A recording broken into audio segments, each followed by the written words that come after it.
दिल्ली सल्तनत का शासन था। और दिल्ली सल्तनत में यहाँ पर शासन चल रहा था लोधी वंश का। और लोधी वंश का शासक था इब्राहिम लोधी।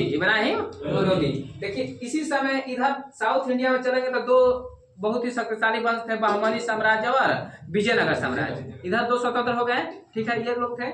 इधर सब उत्तर भारत में अगर कोई शक्तिशाली था तो मेवाड़ के राजस्थान के जो राजपूत थे, जो राणा सांगा थे, वो भी एक बहादुर और लड़ाकू मतलब शासक थे, ठीक है ना।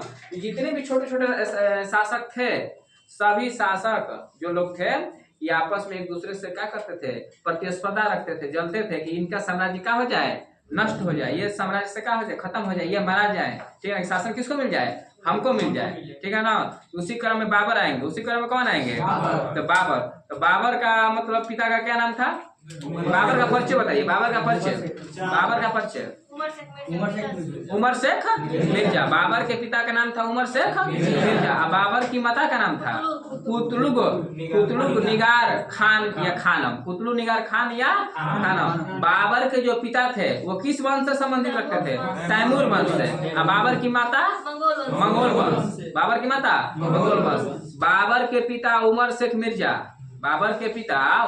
मिर्जा फरगाना जो वर्तमान में कहाँ पड़ता है, उज्बेकिस्तान में, वर्तमान में उज्बेकिस्तान के शासक थे, ठीक है। लेकिन जब शासक थे तो आसपास के जो छोटे छोटे राज्य थे उनके जो संबंधी पड़ोसी, उनसे हमेशा इनको संघर्ष होता रहता था, युद्ध होता रहता था, लड़ाई होती रहती थी, ठीक है। तो इसी क्रम में इनकी मृत्यु हो जाती है 1494 में। 1494 में इनकी पिता की क्या हो जाती है, मृत्यु हो जाती है। तो मात्र बहुत ही 12 वर्ष की उम्र में, कम उम्र में, अल्प आयु में शासक कौन बन जाते हैं, बाबर शासक बनते हैं। लेकिन शौक से बनते हैं नहीं, मजबूरी हो जाती है, पिता की क्या हो गई, मृत्यु हो गई, तो शौक से नहीं मजबूरी से शासक बनता है। लेकिन बाबर बहुत ही महत्वाकांक्षी एवं योग्य एवं लड़ाकू शासक था, महत्वाकांक्षी था, अपने साम्राज्य को हमेशा विस्तार के चक्कर में रहता था, मतलब कि ज्यादा से ज्यादा फैलाव, ठीक है ना। कौन, बाबर। उसी क्रम में जो शासक बनता है तेम बाबर ने समरकंद पर आक्रमण कर दिया। कब, 1494 में शासक बना ना, 1494 में समरकंद पर आक्रमण किया, लेकिन समरकंद को जीत नहीं पाया। इससे एक बात हम लोग को सीख मिलनी चाहिए, 1494 में समरकंद पर आक्रमण किया और समरकंद को नहीं जीत पाया, तो लेकिन वही बाबर ने भारत में सबसे विशाल मुगल साम्राज्य की नींव डालकर चला गया। जो सबसे लंबे समय तक मुगल वंश का शासन रहा ना, तो हम लोग प्रथम बार एग्जाम देते हैं, फेल हो जाते हैं, इसका ही मतलब नहीं है कि हम लोग कुछ कर नहीं पाएंगे, ठीक है ना। तो इससे क्या मिलना चाहिए, सीख मिलना चाहिए। बाबर भी पहली लड़ाई में क्या हो गया था, असफल हो गया था। अभी देखिए ना, अभी बहुत बार असफल होगा। उसके बाद में 1494 के बाद पुनः आता है फरगना से पुनः जाता है 1497 में। इस बार समरकंद को जीत जाता है, समरकंद को जीतता है। और कितने दिन समरकंद उसके कब्जा में रहता है, 100 दिनों तक कब्जा में रहता है। उसके बाद में पुनः ये लौटता है अपने फरगना के तरफ। तब तक से वो लोग क्या हो जाते हैं, आजाद, स्वतंत्र हो जाते हैं। वो लोग भी लड़ाकू जाति आती, ठीक ना, क्या हो जाती है, आजाद, स्वतंत्र हो जाती है। तब इसको जानकारी मिलता है कि जो भाग हम जीते थे क्या हो गया, स्वतंत्र हो गया। पुनः चलता है 1501 में चलता है और ये पुनः इसको जीत जाता है समरकंद को, ठीक है ना। तो समरकंद को जीतता है, तो इस बार समरकंद उसके अधीन 8 माह रहेगा। कितने माह रहेगा, 8 माह रहेगा, ठीक है ना। 8 माह के बाद जब इधर आता है 1504 में काबुल और गजनी को जीता, जब काबुल और गजनी को, तो 8 माह तक मुल्तान क्या हो जाता है, स्वतंत्र हो जाता है। कौन, समरकंद क्या होता है, स्वतंत्र हो जाता है, आजाद हो जाता है। तो बोलता है, परेशान हो जाता है, कहता है कभी जीतते हैं, कभी इधर जाते हैं तो इधर गजनी वाला स्वतंत्र हो जाता है, उधर जाते हैं समरकंद से ये वाला स्वतंत्र हो जाता है, ठीक है ना। जब इधर आता है मध्य एशिया में, फरगना से जब इधर आता है, इसको जीतता है, इधर वाला स्वतंत्र हो जाता था सब। और जब इधर आता था, इधर वाला मतलब हो जाता है। ऐसे ही मतलब कि जिधर जाता था ना, उधर वाला इसका अधीन होता था, तो जहां से हटता था वो वाला क्या हो जाता, आजाद हो जाता था। फिर उधर जाता था, इधर वाला हो जाता था। परेशान हो गया था, मध्य एशिया और समरकंद को जीत नहीं पा रहा था, ठीक है ना, असफलता मिल रही थी, ठीक है। तो अब क्या काम किया कि 1504 में काबुल और गजनी को जीता, 1507 में कंधार को जीत लिया। 1507 में किसको जीत लिया, कंधार को जीत लिया। तो इसने बादशाह की उपाधि धारण की। किसकी उपाधि धारण की, बादशाह की उपाधि धारण की। 1507 में किसकी उपाधि धारण किया है, बादशाह। वहां पर लिखिएगा कलम से, कंधार विजय के बाद बादशाह की उपाधि धारण किया। किसकी विजय के बाद, कंधार विजय के बाद। कलम से लिखिए, कंधार विजय के बाद, कंधार विजय के बाद। कंधार कहाँ है,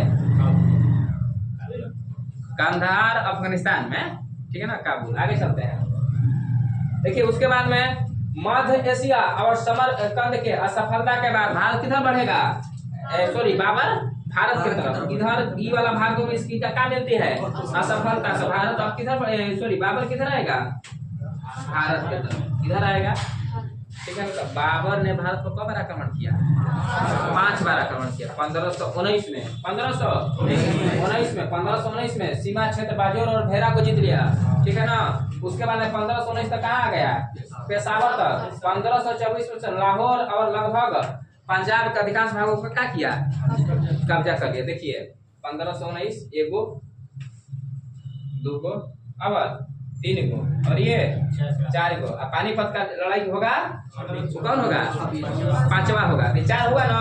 देखिए तो क्वेश्चन पूछता है कि बाबर ने भारत पर प्रथम आक्रमण कब किया था, 1519 यूसुफ जाई जातियों के विरुद्ध, ठीक है। उसके बाद आगे बढ़ते हैं 1504 में, सॉरी 1524 में इसे लाहौर यहाँ तक जीत लिया है, यहाँ तक क्या किया, जीत लिया। पेशावर तक यहाँ तक आ गया, सियालकोट यहाँ है, सियालकोट यहाँ तक जीत लिया, ठीक है ना। अब ध्यान समझिए, अब धीरे धीरे भारत के दहलीज पर आ गया ना बाबर। तो यहाँ का शासक था कौन, पंजाब का शासक सूबेदार कौन था उस समय, दौलत खान लोधी। कहाँ का सूबेदार था, पंजाब का। दौलत खान लोधी से झगड़ा किसको था, इब्राहिम लोधी को। इसको चाहता था गद्दी से हट जाए दिल्ली सल्तनत का कौन, इब्राहिम लोधी। ये बात कौन सोचता था, दौलत खान लोधी। उसका अपना चाचा सब था, ठीक है ना, अपना रिश्तेदार था ये सब, दौलत खान लोधिया। इसने क्या काम किया ना, कहा कि देख तो बहुत लड़ाकू जाती है, कौन, बाबर। जिस तरह से गजनी उजनी आया था, मोहम्मद गौरी आया था, यहाँ पर सब कुतुबुद्दीन ऐबक सबको मार मार कर भाग गया। इसी से इसको क्या करते हैं, मरवाते हैं। किसको, इब्राहिम लोधी को मरवा देंगे या मरवा कर भाग जाएगा, धन दौलत लूट कर हम यहाँ क्या बन जाएंगे, शासक बन जाएंगे, ठीक है ना। ये अपने पुत्र इब्राहिम लोधी, सॉरी ये दौलत खान लोधी, एक और थे आलम खान लोधी, आलम खान लोधी, 2 लोग थे। तो दौलत खान लोधी जो पंजाब का सूबेदार था, इसने अपने पुत्र जिनका नाम था दिलावर खान लोधी, जिनका पुत्र का नाम था दिलावर खान लोधी, इनका पुत्र का नाम था दिलावर खान लोधी। ये निमंत्रण लेकर गए किसके पास, बाबर के पास। निमंत्रण लेकर गए बाबर के पास कि महाशय चलिए आक्रमण किया जाए, किस पर, दिल्ली सल्तनत पर। दिल्ली सल्तनत का शासक कौन है, इब्राहिम लोधी। बोला कि अच्छा अवसर है भारत पर आक्रमण करने का, क्योंकि भारत की जो राजनीतिक दृष्टि से जो भारत है छोटे छोटे भागों में क्या हुआ है, टूटा हुआ है। सब शासक आपस में क्या है, लड़ रहे हैं, तब तक से विदेशी आक्रमण हो सकता है, ठीक है ना। और बाबर को अपने सैन्य बल को बढ़ाने के लिए, अपने सैनिकों को चलाने के लिए, खर्चा चलाने के लिए पैसा की भी क्या थी, जरूरत थी। टैक्स भी नहीं मिल पा रहा था, धन दौलत की भी क्या थी, जरूरत थी। तो बाबर कहा कि ठीक है, अब धीरे धीरे आक्रमण करने यहाँ पर क्या करेगा, भारत दिल्ली में आता है। दिल्ली में जब आएगा तो राजस्थान, इधर सबसे शक्तिशाली एक और शासक था जिसका नाम था राणा सांगा, राणा सांगा। ये बोला ना कि ठीक है, ये भी वही बात सोचा जो कौन सोचा था, दौलत खान लोधी, ठीक ना। दौलत खान लोधी सोचा था कि मारकर इस इब्राहिम लोधी को हत्या कर देगा, और जब हत्या कर देगा तो हम यहाँ क्या बन जाएंगे, शासक बन जाएंगे, क्योंकि हम तो सबसे क्या है, शक्तिशाली हैं। इसने क्या किया, नक्शा उपलब्ध कराया, मार्ग बताया कैसे आप दिल्ली पर आक्रमण कर सकते हैं, हर खुफिया जानकारी दिया। किसको, बाबर को। कौन, राणा सांगा, ठीक है ना। मदद भी किया। तो धीरे धीरे सैनिक लाकर लगा दिया, कहाँ पर, दिल्ली से कुछ दूर पर हरियाणा है, दिल्ली से कुछ दूर पर हरियाणा है। देखिए दिल्ली से कुछ दूर पर हरियाणा है, पानीपत, हरियाणा का एक जिला है पानीपत, वहाँ पर सब सैनिक लगा दिया, ठीक है ना। लगा दिया, 60 किलोमीटर दूर है, 60 या 70 किलोमीटर होगा, ठीक ना। लगा दिया सैनिक। आप बोला कि अब हम लोग पहले आक्रमण नहीं करेंगे। बाबर बहुत कुशल और योग्य सेनापति भी था, लड़ाकू था ना, कितना युद्ध लड़ा था, देख रहे हैं। ये पहाड़ी एरिया है ना, ये सब पहाड़ी एरिया है, इधर युद्ध लड़ा हुआ है। ये तो बहुत ही समतल भाग है, इधर तो आसानी से क्या होगा, जीत जाएगा। तो बोला कि सब सैनिकों को लगा दिया इधर, ठीक है ना। दिल्ली में क्या किया, लगा दिया यहाँ पर हरियाणा में। कहा कि पहले अगर हम लोग नहीं आक्रमण करेंगे, पहले आक्रमण कौन करेगा, इब्राहिम लोधी आक्रमण करेगा। इब्राहिम लोधी कैसे आक्रमण करेगा भाई, ये क्या काम किया ना कि जब इसको जानकारी मिला कि बाबर ने आक्रमण कर दिया है, सैनिक लगा दिया है, तो ये भी अपना सब सैनिक लगाया। एक बात और याद रखिएगा, बाबर के सेना में 12,000 सैनिक थे। कितने, 12,000 सैनिक थे। इब्राहिम लोधी में 1 लाख, इब्राहिम लोधी में 1 लाख। इसमें हाथी घोड़ा सब कुछ था, ठीक। 1 लाख ये कितना 12,000। देखिए कैसे हारता है चीन का प्रयोग, ठीक है ना। ये कैसे हारेगा, ठीक है।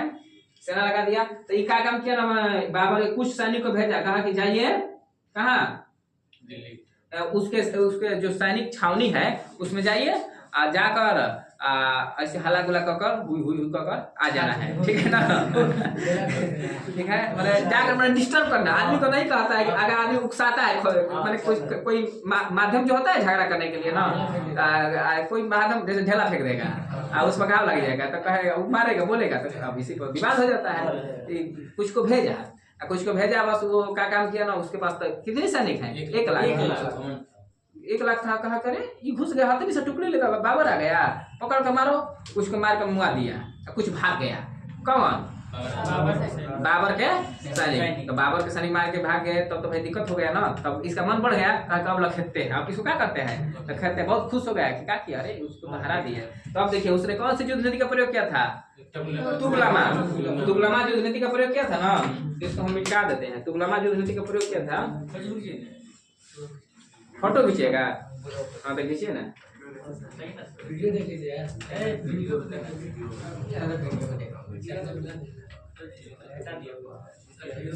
अच्छा रुकिए इसको हटा दे।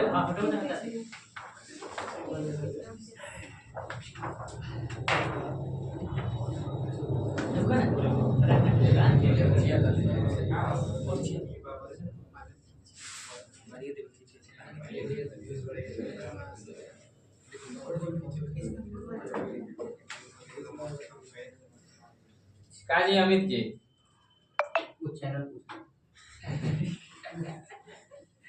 मिटकाए हैं,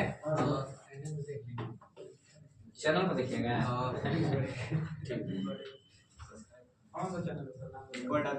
हाँ मिटकाते हैं तब, ठीक है।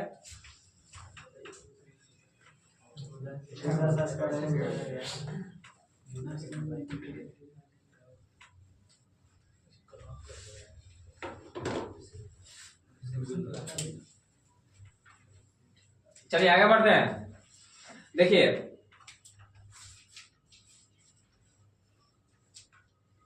ये दिल्ली है, ठीक है, एक पानीपत में, ये दिल्ली है, यहाँ पर हरियाणा में क्या हो रहा है, युद्ध हो रहा है, हरियाणा यानी पानीपत में, ठीक है।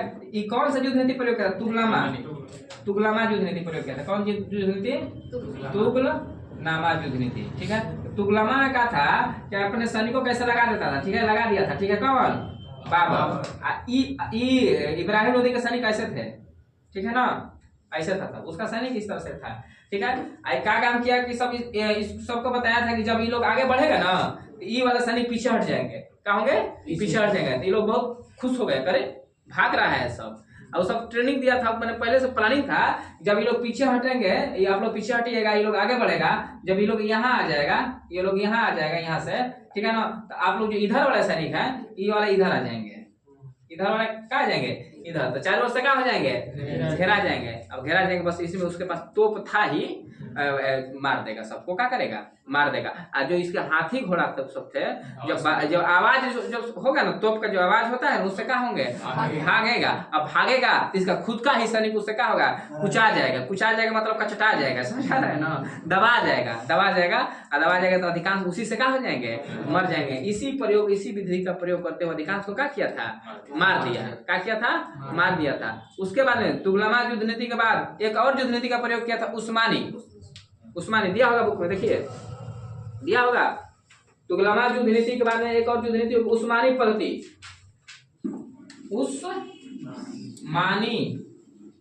पद्धति, जिसे रूमी पद्धति भी कहते हैं, रूमी पद्धति दिया है।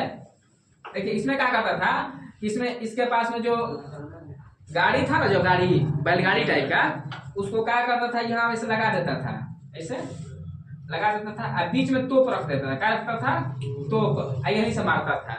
ये कहलाता था रूमी पद्धति, ये कहलाता था रूमी पद्धति या उस्मानी पद्धति। इस सब का प्रयोग कौन करता था, बाबर।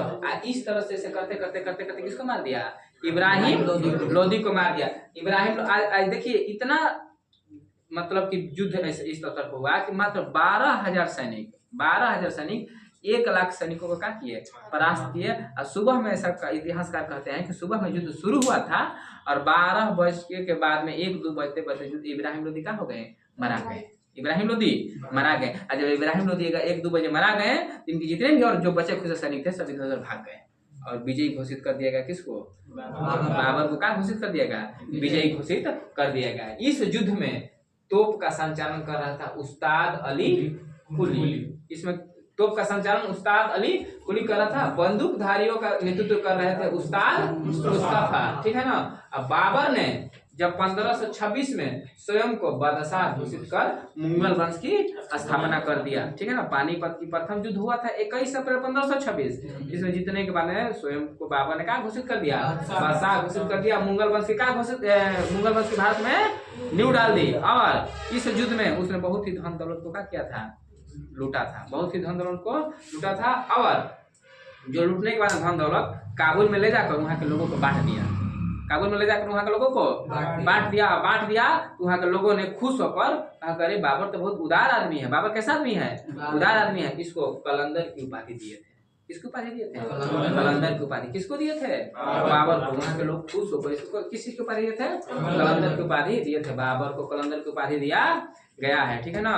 उसके बाद में बाबर ने एक सिक्का चलाया था, शाहरुख, चांदी का सिक्का था। कलम से लिखिए, शाहरुख चांदी का सिक्का। कलम से लिखिए, शाहरुख चांदी का सिक्का। कौन चलाए थे, बाबर। शाहरुख क्या था, शाहरुख खान हीरो नहीं, शाहरुख चांदी का सिक्का कौन चलाया था, बाबर। कौन चलाया था, बाबर। कौन चलाया था, बाबर, ठीक है ना। अब देखिए, इब्राहिम लोदी की तो हत्या हो गई। अब मुगल वंश की नींव डला गई भारत में। किसके द्वारा, बाबर के द्वारा। तो अब ये बोला, अभी एक शासक और बचा हुआ है जो फिराक में है कि धन दौलत तो लूटिए लिए, मारिए दिए, अब यहाँ से क्या करिए, जाइए। कौन कहा, दौलत खान लोदी ने। दौलत खान एकदम राणा संगा। वो महत्वाकांक्षी शासक नहीं था। महत्वाकांक्षी शासक और लड़ाकू शासक कौन था, राणा संगा। ये कहा कि अब जाइए यहाँ से। तो कहा करे कैसे जाए, हम वहाँ जाएंगे, वहाँ पर अपना लड़ाई झगड़ा हो रहा है, छोटा छोटा, कब कौन स्वतंत्र हो जाएगा कौन ठीक नहीं है, ठीक ना। हम अब कहाँ रहेंगे, यही रहेंगे, अब हमारा साम्राज्य यही बनेगा, ठीक है ना। तो कहा कैसे कैसे होगा, आपको युद्ध करना पड़ेगा हमसे, ठीक है ना, लड़ाई होगी। हाँ, तब कहा कि ठीक है, एक और लड़ाई सहा जाएगा। तो एक कौन जैसे युद्ध होगा, खानवा का युद्ध होगा। और खानवा का युद्ध करने से पहले बाबर जानता था कि इब्राहिम लोदी जैसा, ये इब्राहिम लोदी एक अयासी अयोग्य शासक था, ठीक है ना। उसको जानकारी हो गया था भारत के सीमावर्ती क्षेत्र पर बाबर का आक्रमण हो रहा है 1519 में, बाजोर और भेरा पेशावर तक। लेकिन इब्राहिम लोदी अपने आप को सजग और अवेयरनेस में नहीं लाया था। कहा था कि जब तक से दिल्ली में आक्रमण नहीं होगा तब तक हम कुछ करेंगे नहीं बाबर के खिलाफ। तो जान गया था कि एकदम मैंने शासक उतना कुशल नहीं है। लेकिन राणा सांगा एक कुशल शासक था, ठीक है ना। इसको हराने के लिए वो कहा कि इसको मतलब अपने सैनिकों को बहुत ही मोटिवेशन दिया, जिहाद का नारा दिया। सुने हैं जिहाद का नारा, जिहाद का नारा किस युद्ध में दिया था बाबर ने, खानवा के युद्ध में। कहा था एकदम शराब बंद करवा देना है। अपने सैनिकों को मोटिवेशन दिया। कहा कि अगर आप लोग तय कर लीजिए कि हमको वहाँ रहना है, पहाड़ी इलाकों में रहना है, कि भारत के समतलीय मैदान पर यहाँ पर रहना है, यहाँ पर सब भारत एक समृद्ध भाग है, यहाँ पर रहेंगे कि वहाँ चलेंगे, आप लोग अपने आप को तय कर लीजिए। तो सब सैनिक बोला कि नहीं, सबसे शक्तिशाली या सबसे अच्छा समृद्ध जगह कौन है, ये अपना भारत है, हम लोग यहीं पर रहेंगे, हम लोग पूरी मजबूती के साथ लड़ेंगे। किसके साथ, राणा सांगा के साथ। राणा सांगा को भी क्या करेगा, युद्ध में पराजित कर देगा। कौन, बाबर। इसके बारे में हम लोग पढ़ेंगे। जहर खा लिया था, पराजित कर देगा। पराजित जब करेगा ना तो उसके सैनिक जो थे ना राणा सांगा के, उसको युद्ध से क्या करेंगे, भगा देंगे, नहीं तो मार देता इब्राहिम लोदी जैसा। इब्राहिम लोदी जैसा मार देता सब इसको भी, इसको भगा देंगे तब इसको क्या दे दिया जाएगा, जहर दे दिया जाएगा। युद्ध में मरेगा नहीं, युद्ध में मरेगा कौन, इब्राहिम लोदी। मध्यकाल भारत का पहला शासक था जो युद्ध में क्या होगा, मारा गया था इब्राहिम लोदी। नहीं तो इनको भी मारा गया होता, इनको क्या किया गया, हटा लिया गया, नहीं तो इनका भी मतलब बाबर के द्वारा सेवा समाप्त कर दी गई होती, ठीक है। आगे चलते हैं। और उसका बाबर 1530 में क्या होगा, मरेगा। यही नहीं, 1526 का युद्ध न देखे, 1527 का युद्ध हो गया, 1528 का युद्ध कौन सा युद्ध है, चंदेरी का युद्ध। चंदेरी का युद्ध किनके साथ होगा, मेदिनी राय। काहे होगा, ये मेदिनी राय जो थे, चंदेरी का युद्ध, इधर चंदेरी, इधर मेदिनी राय जो थे, ये राणा सांगा का क्या कहिए थे, मदद किए थे, राणा सांगा का मदद किए थे 1527 के युद्ध में। कौन? ये मेदिनी राय। तो कहा ना कि ठीक है मेदिनी राय जी, आपको भी मारेंगे हम।